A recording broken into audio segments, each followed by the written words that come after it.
It was kind of like the very first Firebirds game I went to was against the Tucson Roadrunners, and we lost. And I was like, well, I'm, of course, like we don't have a team. Like I'm always on the losing side. Like we're always kind of like that's just how it is. Like it's just sort of how I've always felt. And then suddenly we went to the next game, and it was like against the Rain, and it was this insane like 7-6 overtime thing. And I was like, and we won, and I was like, what is that? And then they just kept winning, and this was season one, and I was just like, this team's actually like really good.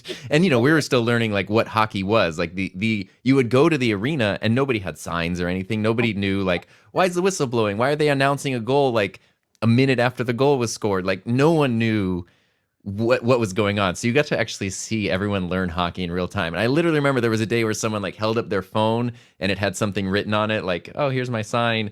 And then like the next game, someone had like a 8.5 by 11 piece of paper.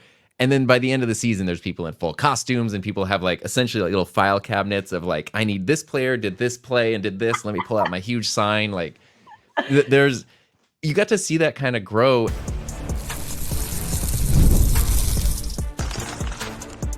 You are Locked On Kraken, your daily podcast on the Seattle Kraken, part of the Locked On Podcast Network, your team every day. Hey, what do you say, Seattle hockey fans? Welcome to another episode of Locked On Kraken, part of the Locked On Podcast Network, where we bring you your favorite team every single day. If we're meeting for the first time, my name is Erica L. Ayala, been your host here of Locked On Kraken since the very beginning.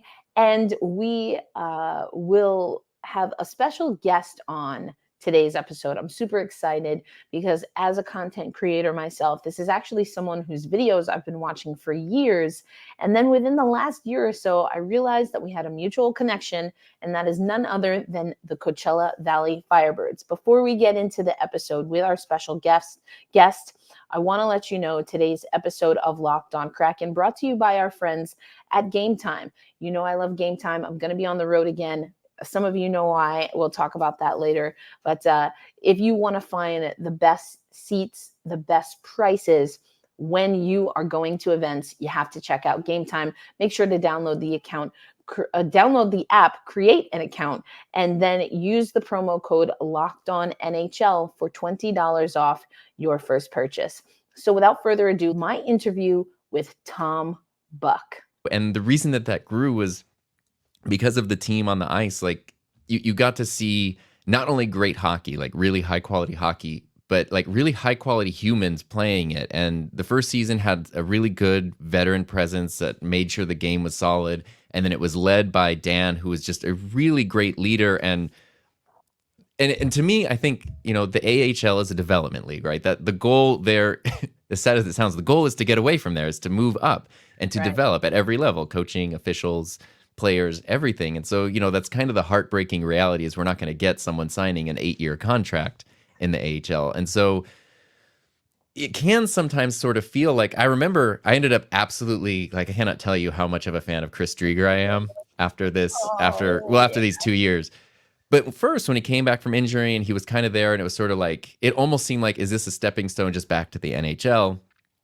And that was kind of a feeling I was worried of having, was like, are people just here to like leapfrog into, the big league?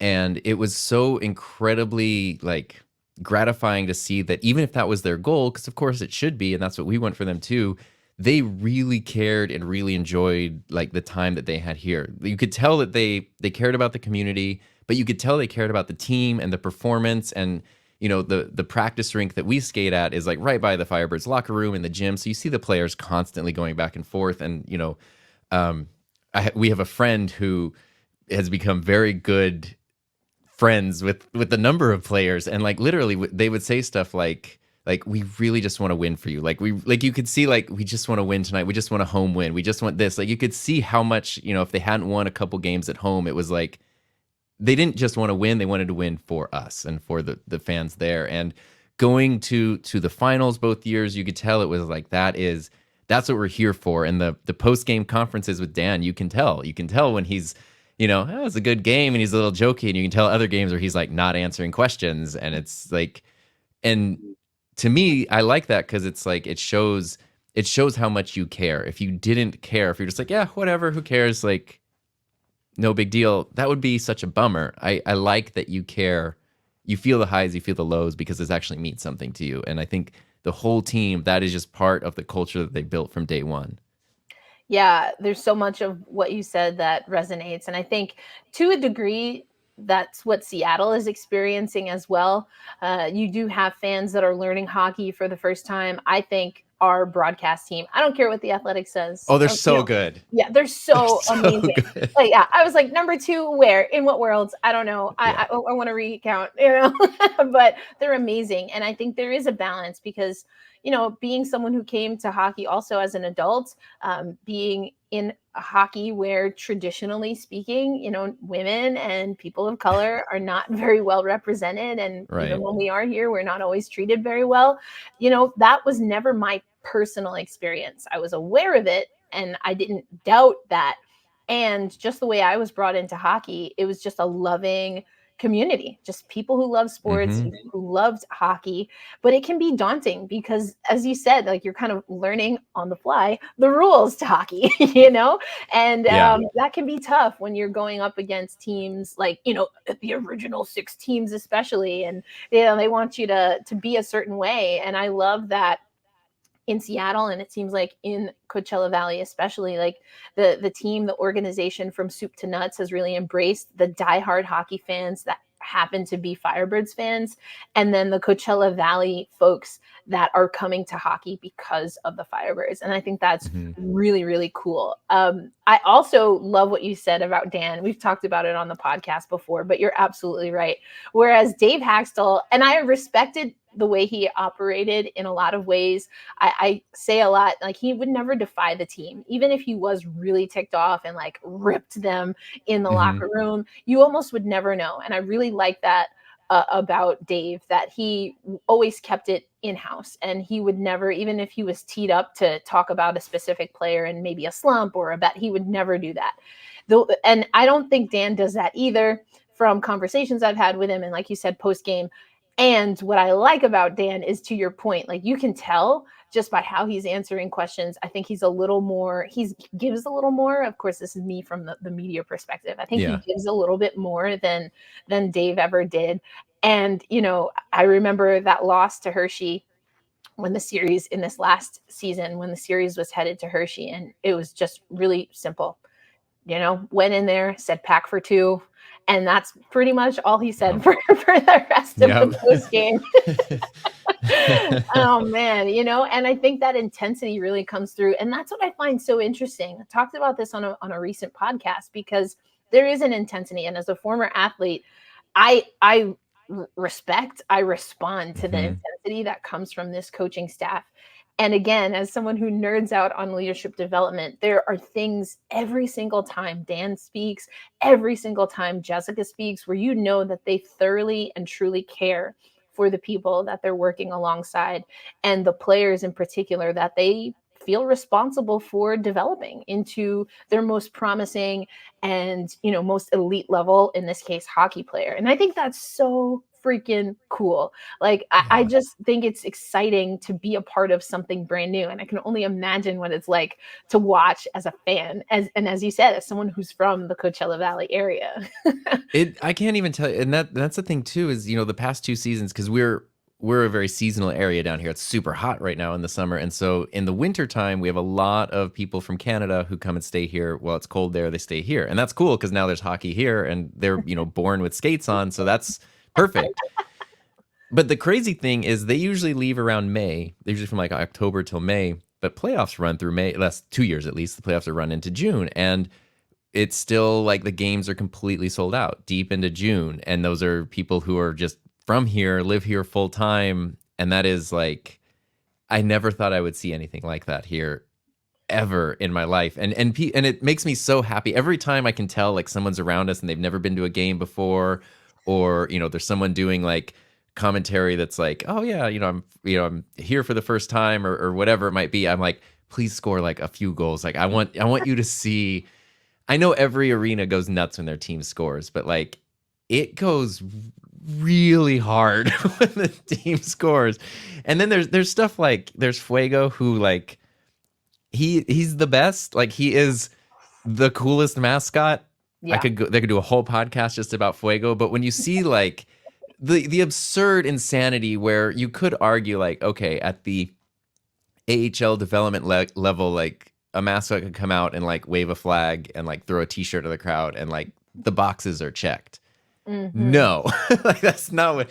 There's pyrotechnics and there's smoke and there's like special like rappelling from the ceiling. Like it's insane, and that's just like the vibe that you get when you walk into that building, and it's everybody. It's the team and the coaches and the staff and the players and the ice crew. Like everybody cares so much about it, and you can tell that it means so much. And when there's a loss, you can feel it. You can feel the air get sucked out, and when there's a win, you can feel it, and it's like it's addicting.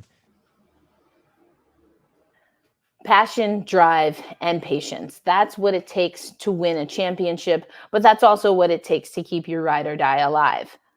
eBay Motors has everything you need to maintain your vehicle and level it up to peak performance. Superchargers, roof racks, LED kits, whatever you need. Whether you're into speed, power, or style, you'll always find exactly what you need every time at eBay Motors. With over 122 million parts for your number one ride or die, you're going to find what you're looking for at eBay Motors. And with the eBay Guaranteed Fit, your part is guaranteed to fit your ride every time or your money back. Because with eBay Motors, you're burning rubber and not cash. So if you want to make it easy to keep your MVP on the road, then you need to get over to eBay Motors to find huge wins. Keep your ride or die alive at ebaymotors.com. Eligible items only. Exclusions apply. eBay Guaranteed Fit, only available for U.S. customers. Yeah, it's amazing. I have not been to Acrisure Arena yet, so it's gotta go. I know. We'll come to a game with us. We can even go to a public skate. It'll be so fun. Amazing. All right, we're gonna book it. We're gonna make it happen. Yeah. All right. So of course, we've alluded to it a few times, but Dan and Jess now with the Seattle Kraken, that does make way for Derek Laxdal to come in and hopefully be able to keep things on track. The Firebirds have been wildly successful. Silver spoon or no, Admirals, get out of here with that. We talked to Ann Kimmel about that. She's the host of Locked On Nashville Predator, now one of the hosts. But yeah, that was interesting to hear her perspective. She's like, yeah, he was voted on Locked On Predators. I forget the guy's name right now, but most likely to like do their taxes. Like that's how like innocent and like that guy is. And then he gets like the quote of the playoffs. I mean, I get where they're coming from, but yeah. Yeah, I know. And I mean, Hershey is one heck of a hockey team. I am a baseball fan through and through, my first love on the sports side. And they are, I mean, just matter of factly, kind of akin to like the New York Yankees. And again, as a Mets fan, that hurts and cuts oh so deep. Right. I hate it and I respect it. That's how I feel about Hershey. But what are the vibes in the Valley? Like, how are Harold Brooks talking about the Hershey Bears? Tell the truth. It's okay. The vibes for me and the vibes of the Valley maybe a little bit different. I would guess that chocolate sales are down in the Valley as a whole. People are not fans, and that's part of it, and that's fun. But it is very frustrating. The frustrating thing to me is like, the wins were never lopsided. It's like 1 point. It's an overtime win. It's like, not that I would have wanted it to be like 6-1 or something, but it's like, it's one little bounce, one little call, one little play, and that's what it's like. It's so close. But the thing is that I learned the thing that I noticed was when the Bears came back, I really wanted us to play the Monsters. Everybody here was like, we need a rematch against the Bears. Let's do the Bears. Like, no, let's not. Let's have the Monsters take the Bears out, and that way it's done.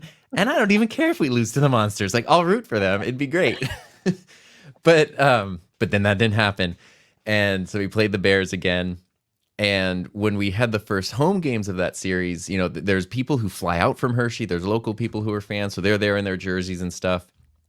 And the cool thing is, I think I had heard rumors about like, some people kind of like giving a hard time to the Hershey fans there. But for the most part, everything I saw was people like joking around, talking, having fun, like being really nice to each other, and I like that. And a thing that I saw that just like really stuck out to me was, it was like the first Hershey game here. There was a whole family in like Hershey jerseys, and there was a kid that maybe was like 2.5, 3 years old in like a little tiny Bears jersey, and he had like the bear claw on, and I was like, okay, I want my team to win, but I would rather than tear that team down, I would rather just root for my team. And like, I love that this kid in this family has this thing that they care about, and it's the same thing I care about. It's just different colors. Like, it's the same.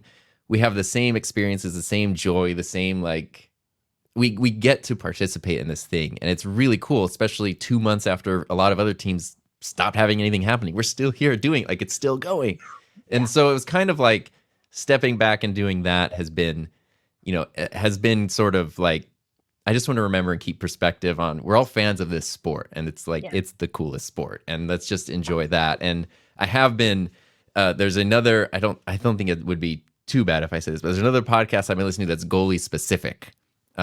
It's In Goal podcast. And so every episode is a new goalie, a new goalie, a new goalie. And it's like, now every time, whether it's the Predators or like Troy Grossneck or Clay Stevenson from the Bears or whatever, like, there's always like, I've already heard interviews. I've heard this person talk about their journey for an hour and a half, and now I can see them and watch them warm up and watch them play. And it's like, I can't hate that. Like, I can't, I love that. It's so cool to see. And then to know, like, now I know some of the hurdles you came over. I know some of the challenges you did. I can see some of the strategies you're using. Like, you're not on the team I'm rooting for right now, but I'm still rooting for you as an athlete. And it's like, and I don't know, that's been really fun. And maybe that's a goalie specific thing, because it's so easy to get like invested in that one position a little differently than maybe some other players. But I don't know. I try to do the thing. There is a thing at Acrisure, and I'm sure this happens everywhere. It's not something I'm a fan of, but it's like, like whoever the goalie is, it'd be like, hey, goalie name, and then the whole crowd, you suck, and it just goes. And like, and it started with like one or two guys last season, and now it's like half the arena is like, you suck. And I'm like, but he doesn't suck though. Like, I know what you're saying. But then there's also the let's go Firebirds, clap, clap, clap, clap, clap. Yeah. And the thing that my wife always say is like, even outside of hockey and just in life in general, we don't want to be goalie, you suck. We want to be let's go Firebirds. Like, that's kind of the approach to everything. Yeah, no, that's super cool. That definitely comes through in everything that you do, to be honest. And so I love it. I love like the positive energy, the realness as well when it's necessary.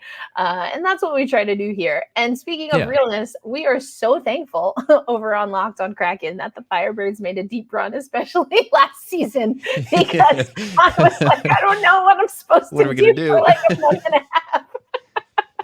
And it was cool also to see the Kansas City Mavericks make a deep run. I live in Tulsa these days, and so they pass through and play the Tulsa Oilers. And so getting to know Tato Had, which first of all, love that name, who is a Seattle or a Washington guy. And what he's been able to do with the Mavericks was really special too. They fell short to the Everblades, which was too bad. But I was very grateful that we had and that's the cool thing too, is like the whole organization. It's fun to watch players come up from Kansas City, fun to watch players go to Seattle, come back from Seattle, like all that. And the thing, like with Coach Dan and Jessica leaving, and new coach coming in, and new players coming in, and people are like, it's the original ones. And I know our original roster, or first two rosters, is very special, but it's also like, we didn't know who these people were 2 years ago, and now they mean as much. So the new person coming in, like, they could also be our next huge, like, inspirational, awesome, like that could be the next person, and you never know. And that's like, that's what's really exciting, is like, I was so sad when Dan left, but I'm happy for him. But it's also like, I had no opinions on him as a coach 2 years ago. And so now it's a new chance for somebody else to come in. And I think the organization, like you said, from top to bottom, from Seattle all the way to Kansas City, like it's about high quality people. You can very clearly see like a streamlined purpose. It doesn't seem like there's, too many cooks in the kitchen and things are all over the place. Like everything seems to be operating in a really specific way. And so kind of trusting that the right decisions are made when they need to be made, I think as a fan, is kind of the only way to stay sane, honestly. Yeah, that's especially as you kind of mentioned, if you're a Kansas City fan or a Firebirds fan, where you know kind of the goal is to get a lot of these guys moving, whether they're doing a rehab stint or an up and coming player. So that's kind of what you want, or from the coaching staff. Today's episode of Locked On Kraken brought to you by our friends at Game Time. I tell you all the time that I travel a lot, and when I do travel and when I have some downtime while I'm traveling, I'm always checking out the Game Time app, because if I want to go to a baseball game, I can look at the view from my seats, make sure it's exactly what I want, see even if there's a little bit of covering if I think the weather's going to be bad. But also Game Time has flash deals. You can find zone deals, all kinds of really great stuff over at Game Time. And I think what I love the most is the Game Time guarantee. And I haven't had to use this personally, but if I find a ticket for a cheaper price, same section, same row, and of course, same event, then what I paid at Game Time, I get 110% of my purchase back. That's a pretty powerful guarantee from Game Time. And again, as someone who's used Game Time before, I've never had to use that guarantee. So it's time for you to take the guesswork out of buying, whether it's MLB tickets like me or tickets at all, by using Game Time. Download the Game Time app, create an account, and use promo code LOCKEDONNHL for $20 off your first purchase. Again, head over to your app store, download the Game Time app, create an account, and then use promo code LOCKEDONNHL for $20 off your first purchase. Terms do apply, but again, just make sure you download that Game Time app for your last minute tickets at the lowest price, guaranteed. So two questions that I thought of before we close out. And again, I would love to connect again, whether that's me going Anytime. out to Acrisure or you coming back on the pod, but we got to do it. All of the above, yes. Yes, all of the things. Yes, absolutely. So the first question I have for you, Tom, is do you have an all-time favorite Firebirds player or players? This is hard. This is hard. Yes. It's all of them. There's different people for different things. Like, I remember the first game I went to when, like, I think Max McCormick, the captain, scored a goal, and it's like literally like, you know, Jason is announcing the thing and he's like, the goal scored by number 17, the captain, Max McCormick. I'm like, that's the coolest name for a captain ever. Like, that's just cool. And then he's not only like a really nice guy and a great leader, but there's just like an effortless coolness, which is like, It's like fuego. Like, I'm not effortlessly cool, but I love seeing someone like that. And then there's the people like John Hayden, somebody who is just gonna, like, when you need to buckle down and get something done, he will do it. And then for me on the goalie side of things, obviously Joey was really big, because Joey is like, not only is he great and he's just fun to watch, but he knows how to put on a show. Like, he is aware that there are thousands of people there, and he doesn't ignore that fact. And that's really, I know you want to stay in the zone, but it's like, I like that. I like the performance. I like the bravado. I like that. Same thing with like Dustin Wolf. The first time I saw him with the Flames or the Wranglers come, and he does his like warm up thing where he does like this double knee high jump, and I was like, what is that? Like, that guy, that's a cool thing that guy's doing. And like, little things like that are just awesome. So Joey like kind of got me into it. And then Drieger this past year, I always viewed him as like this really serious guy. Like, he just is like so focused and calm and sharp. And that, especially, like, he was the one I watched mostly as I was actually learning to play goals. So I'm like, how is he doing this? How does he do that? And like all those things. And then, you know, the times I've gotten to meet him, one time one of my friends we were at an event and he was there, and she like literally grabbed me by the arm and put me over, and she was like, Dreegs, this is Tom. He's also a goalie. Talk. And I was like, we talked forever, and he was like the nicest, also kind of goofiest guy ever. Yeah, he's so fun to chat with. Like, he's really thoughtful, like engaging answers. I didn't expect him to be so like funny. And I was just like, wow, okay. And then now we have, who's been here this year, but Alex Stezka, who hopefully should be our starting goalie next year. And he is like, you want to talk about like the best mic'd up video in the world. He has one from this past season. And it's like, he brings a level of fun to the position that I don't think I've seen anyone else bring, where it's like, he tries really hard. He's athletic and you know, he does the best he can. He's also 8 feet tall. So, you know, it's interesting to watch him play, but he's like having so much fun. You can see the Yeah. way he reacts to save, the way he reacts to goals going through. Like I've seen him use his stick as a baseball bat, like against pucks, and he's just and all of this stuff is just so fun when you're not only just watching the sport, but you're like, okay, I want to have like be able to like lock in like Joey, and also like kind of put on a show where your team in front of you then is boosted up because of Yeah. you back there. Like the team feels better with you behind them. I want to have the calmness of Drieger that you can just, doesn't matter what happens, you can get the job done. But I also want to have like you never lose sight of the having fun part that Stez has. And it's like, so there's not a specific favorite player, but and those are just the goalies. I didn't even touch on anyone else. Like the things that you can pick up from everybody, just watching their game, the way they skate, the way they hold a stick, the way that they handle themselves, interact with people, the way that they warm up. Like I've stolen warm up routines from so many players, like all that kind of stuff. No, I love that. I absolutely love that. And longtime listeners, as we call them, everydayers and OGers of Locked On Kraken know that it I don't know that it's really close for number one, but I just freaking love Ryan Donato. Like I love the guy, Mr. Sandpaper, as I like to call him. Yeah, it's a lot of fun. So I wish him well in Chicago, not when he's playing against the Kraken. Well, I wish him well always, but not his team. But another thing that I thought of is there's so much crossover just on the coaching staff and likely on the roster as well between the Firebirds that we saw, especially for the last 2 seasons, and what we're likely going to see in Seattle. So how, if at all, has your attention to the Seattle Kraken changed since really going all in with Coachella Valley?